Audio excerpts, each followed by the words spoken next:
5 ways to handle people who don't respect you. You have power over your mind, not outside events. Realize this, and you will find strength. Marcus Aurelius. Welcome to Stoic Science, where we bring ancient Stoic insights into everyday life. If you've ever dealt with people who constantly push your boundaries, disrespect your time, or treat your emotions like they don't matter, you're not alone and you're not powerless. In this video, we'll explore 5 Stoic-inspired ways to deal with disrespect with clarity, strength, and self-respect. Which of these tools resonates with you the most? Drop a comment below, share your story, and let's learn from each other. Now, let's dive in and reclaim your peace. 1. Limit their access to you. There's a reason the phrase limited access club resonates deeply in Stoic philosophy. Not everyone in your life deserves a front row seat.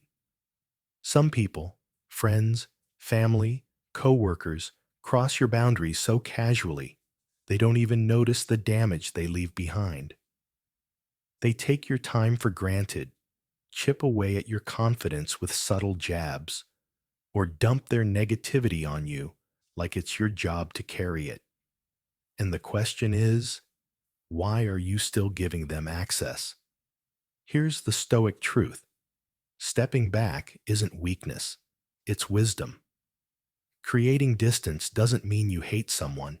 It means you love yourself enough to protect your mind, your mood, and your mission. That space gives you clarity.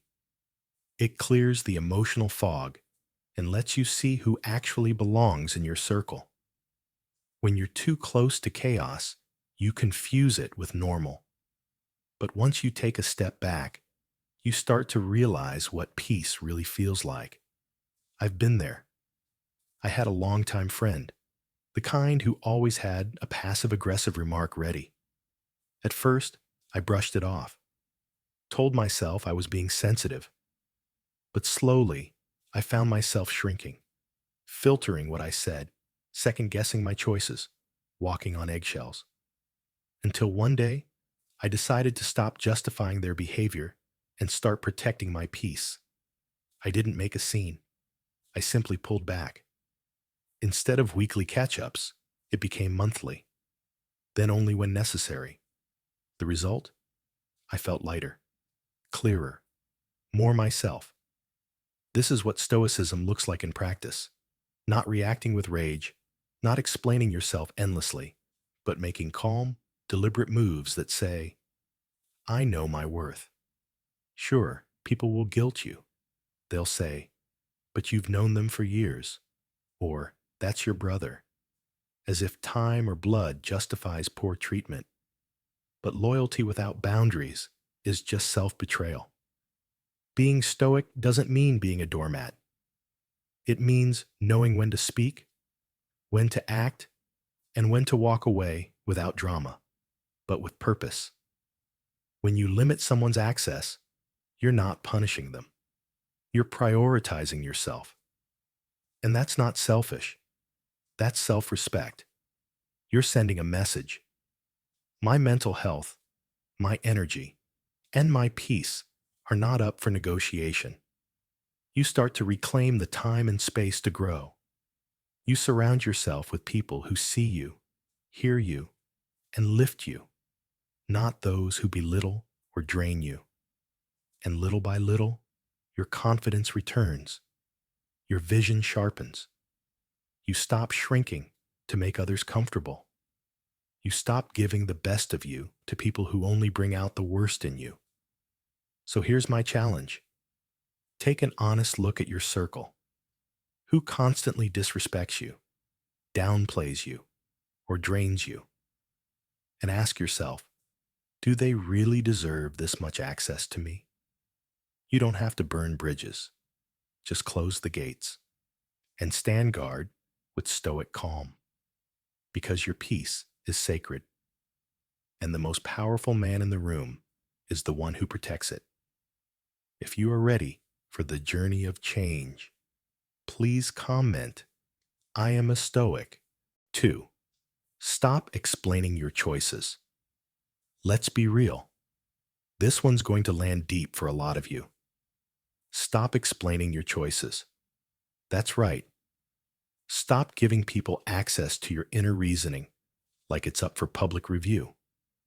You make a decision that feels right for your soul, and almost instantly, someone steps in with a raised eyebrow and that all too familiar tone. Why did you do that? Why didn't you go to that event? Why would you leave a stable job? It's as if your life requires a permission slip from everyone else. But here's the truth, rooted in the core of Stoic philosophy. Your life is your own, and you do not owe anyone an explanation for how you choose to live it. This doesn't mean being rude or evasive. It means recognizing your own sovereignty, your own right to move through the world according to your own compass without having to justify every turn. Often, when people demand explanations, it's not about understanding, they're looking for control. They want to poke holes, cast doubt, or soothe their own discomfort by pulling you back into their limited worldview.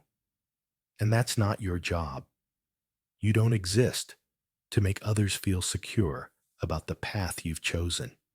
I remember vividly when I walked away from a conventional career to pursue something with more soul and less certainty. Overnight, I went from being sensible to being the center of whispered conversations and skeptical questions. Why would you do that? Do you even have a plan? And at first, I answered. I explained. I rationalized. I gave the whole heartfelt breakdown, my desire for purpose, my long-term goals, even spreadsheets. But every answer only invited more doubt. It never ended. It was like trying to explain the color blue to someone who only believes in red. And one day, I just stopped. When someone asked, "Why are you leaving?" I replied, "Because I want to." Period. And in that silence that followed, when they blinked and didn't know what to say, I felt something shift. Power, peace, clarity. That moment taught me something critical. When you stop explaining, you stop giving people space to challenge what they never had a right to approve in the first place. And ironically, that's when they stop pushing. You see, the more you explain, the more you open the door for judgment. But the Stoic mindset teaches us to close that door with calm conviction.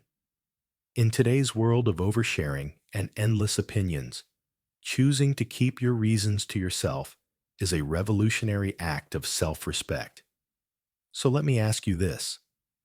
When was the last time you saw someone truly grounded, someone who radiates self-possession, scrambling to justify their choices? Rarely, because Stoic individuals trust their own inner authority. They move in silence, rooted in values, not swayed by validation. And that's the level we all deserve to reach. The truth is, your decisions are valid simply because you made them. You felt it, you chose it, and that's enough. Life becomes easier when you stop offering explanations like free samples. You don't owe the world a story, especially when the world is only listening to judge. So the next time someone questions your decision, try this. Smile, take a breath, and say, "That's what feels right." Then let the silence speak. That quiet confidence, that's Stoicism in action. It's not about arrogance, it's about unity. You are not an argument. You are a decision. And the lesson here is simple but powerful. Stop explaining. Start living. Walk your path with your head held high and leave those who don't understand behind. Because in the end, your life is not a courtroom. It is your masterpiece. and you don't need anyone else's signature to get started. Does this sound right to you? If yes, comment yes. If no comment, no. If not often, comment sometimes. 3. Embrace the silent stare. Let's be honest. When someone disrespects you, your instinct might be to respond, to defend, or even to shrink a little just to keep the peace. But there's a powerful alternative rooted in the Stoic mindset, one that doesn't require a single word: the silent stare. This isn't just about appearing strong. It's about reclaiming your energy, your self-worth, and your control. As Marcus Aurelius once wrote, "The best revenge is to be unlike him who performed the injury." In a world where noise often wins attention, stillness becomes a radical act of strength. When someone tries to rattle you, cuts you off mid-sentence, throws passive-aggressive jabs, or tries to corner you into doubt, there's something deeply unsettling about a calm, unshaken presence. A long, steady gaze, free of emotion, doesn't just confuse the disrespectful person, it reflects their behavior back at them. You're not playing their game, and that silence becomes louder than any argument. I remember sitting in a group meeting where a man repeatedly interrupted me, asserting dominance like he was the only one with something important to say. At first, I tried to speak over it, to be polite, but then I just stopped. I leaned back, folded my arms, and looked at him with no words, no expression. For 5 full seconds, I said nothing. The shift in energy was immediate. Others in the room turned their attention, not to him, but to the awkward tension hanging in the air. He stumbled, looked away, and didn't interrupt again. That moment spoke volumes. And what's more, his behavior changed after that. He started treating me with respect, not because I demanded it, but because I silently claimed it. And that's what embracing the silent stare really does, is remind others, and more importantly, yourself, that you are not to be trifled with. It's not passive aggression. It's grounded, intentional stillness.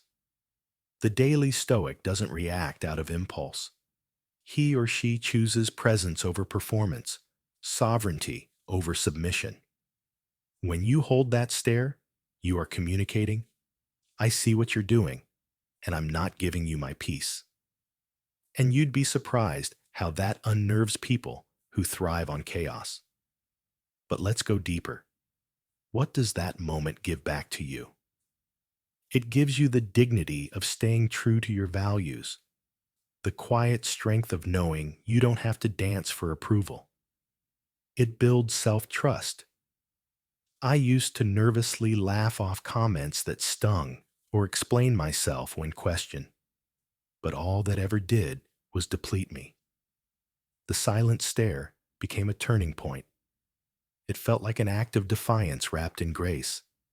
It became my boundary, my reset, my quiet revolution. And that's something I want to offer you today. Next time you're in the presence of someone who doesn't respect you, don't feel like you have to shrink, justify, or retaliate. Just hold your gaze. Let them feel your presence without a single word. It's a message more powerful than argument. It says, "I respect myself enough to stay unmoved by your chaos." And here's a question worth reflecting on. Who in your life needs to feel the weight of your silence more than the noise of your explanation? Maybe it's time to stop arguing and start embodying. That's the power of the Stoic mindset. Quiet, firm, and unforgettable. If you found these helpful, don't hesitate to like, subscribe, and share your thoughts in the comments section below. Let's continue exploring secret number 4 together. My challenge to you. The next time someone disrespects you, pause. Don't rush to fill the space with words. Let that silence do the talking. Look them in the eye, stand your ground, and say nothing. You'll be surprised at how fast the air shifts, how suddenly they become uncomfortable in their own disrespect, and how powerful you feel walking away with your peace intact. Because silence isn't just a reaction, it's a decision. And in the world of Stoicism, it's a sacred one. Embrace silence not as absence, but as presence, not as retreat, but as control, not as weakness, but as wisdom. Because in a society addicted to noise, a stoic man who knows when to say nothing might just be the loudest voice in the room. So what about you? Do you give energy to every voice that challenges your worth? Or are you ready to let silence be your power? If you are ready, comment below. I am ready for this journey. 4. Hold your head high. There's a quiet power in walking through the world with your head held high, something so simple yet deeply rooted in Stoic philosophy. Marcus Aurelius once said, "You have power over your mind, not outside events. Realize this, and you will find strength." That's exactly the kind of strength we're talking about here. See, when someone disrespects you, whether through a passive-aggressive comment, a condescending tone, or an attempt to belittle your achievements, they're usually hoping to see you shrink. They want to shake your foundation, make you question yourself, and knock you off balance. But the Stoic response isn't loud. It isn't dramatic. It's dignified, composed, and deeply rooted in self-respect. It's about silently declaring to the world, "I know who I am, and I will not lower myself to meet your dysfunction." I remember dealing with someone like this, not a stranger, but someone I had to see often. Every encounter came with veiled jabs and a smug smile, as if they were testing how much I would tolerate before snapping. At first, I tried to brush it off, even smiled through it, but inside, it gnawed at me. Until one day, I realized, what if I stopped trying to dodge their disrespect and started embodying the opposite? Not by reacting, but by rising above it. I walked in that day with my shoulders squared, my eyes clear, my presence unshaken. Every jab they threw, I let it pass right by me, not because it didn't sting, but because I refused to carry it. And like that, the energy shifted. They backed off, not because I fought back, but because I made it clear I wasn't participating in their game. This is what Stoic philosophy teaches us: not to control others, but to master ourselves. When you hold your head high, you're sending a message. I won't be defined by your treatment of me. I define myself. And that's a message many people, especially those who rely on intimidation or mockery, don't know how to respond to. In a society where people often mistake humility for weakness and confidence for arrogance, showing up with calm certainty can feel radical. But confidence, in its truest form, isn't about proving anything to anyone. It's about knowing, deep down, that you are enough, that no one else's opinion has the right to rewrite your story. Walking with your head high is not about ego, it's about alignment. It's standing in your truth, owning your space, and refusing to be made small. And the more you practice this, the less energy you'll waste worrying about the noise around you. Their disrespect will start to feel like background static, noticeable, maybe, but irrelevant to your sense of peace. So I'll ask you this: The next time someone tries to belittle you, will you stoop down to their level or will you rise? Will you give them your energy or will you keep it for yourself? It's a decision you get to make every day. Holding your head high is more than just posture. It's philosophy in motion. It's the daily Stoic in action. It's how you remind the world and yourself that your worth isn't up for debate. So the next time you enter a room, do it with presence. Meet their eyes, not with defiance, but with quiet certainty. Smile, not because you're unaffected, but because you've already won the battle within. And let that be enough.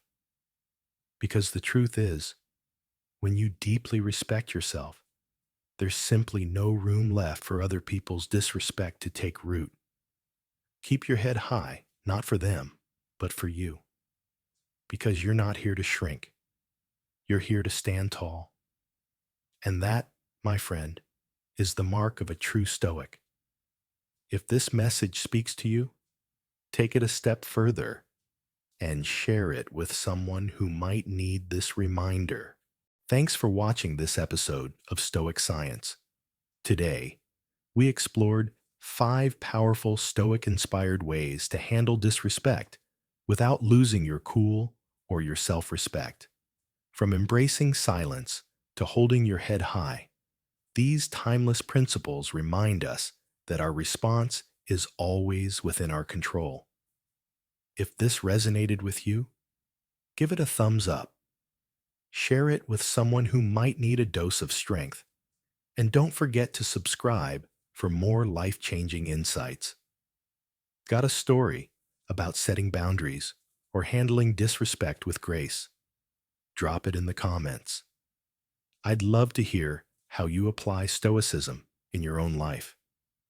Stay strong, stay grounded, and remember, self-respect is where real power begins.